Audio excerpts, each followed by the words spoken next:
விவசாயி ரக்ஷிதா குமார்.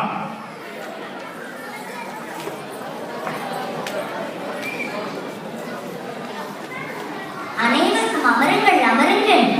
என் சிறப்பழைப்பினை ஏற்று இன்று வருகை தந்த வீட்டிற்கும் சிவகங்கை சீமை மன்னன் மைந்தர்களுக்கு இந்த வீரமங்கை வேலநாச்சியாரின் வணக்கமும் நன்றியும்.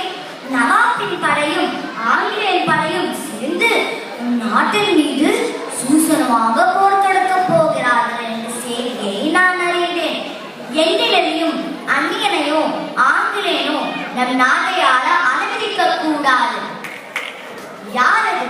வீரனே, ஏனென்ன பதற்றம்? கொண்டு வந்து செய்கிறான். என்ன என்ன என்ன சொல்கிறாய்? என்ன சொல்கிறாய் வீரனே? என் கணவரையும் என் ஒரே மகள் கௌரி நாச்சரையும் வஞ்சனையால் கொன்று விட்டனரா? ஐயோ, நான் என்ன செய்வேன்? என் தலையில் இடி விழுந்து போல் உணர்கிறேனே.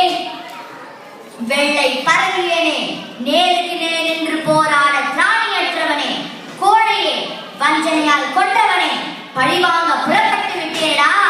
சிவகங்கை சீமையை சீக்கிரத்தில் மீட்பேன். என் பெற்றோர்